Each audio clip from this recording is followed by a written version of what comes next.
DX Smith asks, where can we turn to for external evidence of the Exodus and Moses? Also, please share thoughts on 1 Timothy 2:1-2.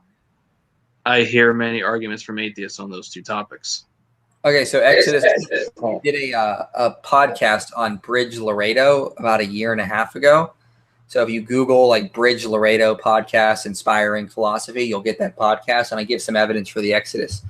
There are some. I take Douglas Petrovich's approach to the Exodus. I think he's got a really good argument. It would the pharaoh of the Exodus would be Amenhotep II, and there are some really there's some strange anomalies that happen right in the middle of his reign. Like he all of a sudden signs a peace treaty with his biggest rivals. He stops all conquest into Canaan. There's religious turmoil. He doesn't allow the priesthood of Amun-Ra to continue. He calls for the smashing of all the Egyptian gods. And then there's a city called Avaris, which was probably abandoned during his reign. And they left behind a large grave of lambs and goats. Hint, hint. Passover. So there's a lot of anomalies that happened during his reign, and Petrovich does a pretty good job lining it all up. There are other cases for the Exodus. So Stephen Collins argues it happened under Thutmose IV. Not so much convinced by his view. I think it doesn't have as much data there. You mean some argue under Thutmose III. That's really hard to do. I would not recommend that at all. Some argue under Amenhotep III. Some argue Akhenaten. Some argue under Ramesses II. I think Amenhotep II is the best approach, but we don't.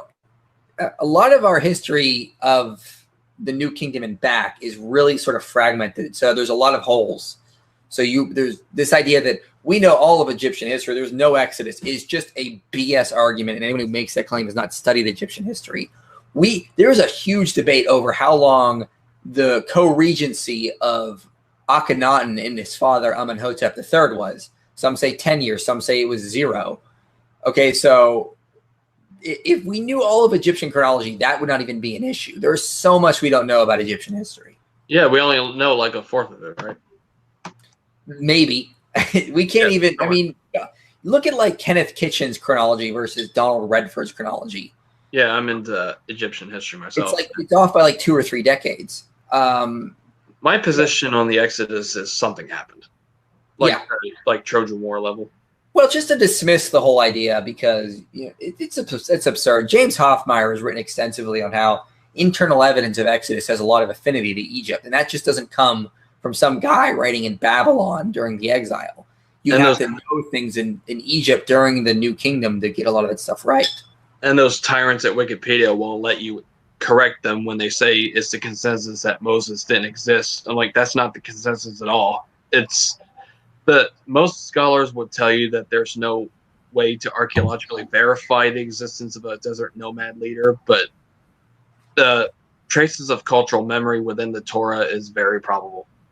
Yeah, especially the Song of Moses, which is in Exodus. I mean, that probably goes back to Moses himself. Yeah. Pick up your pants,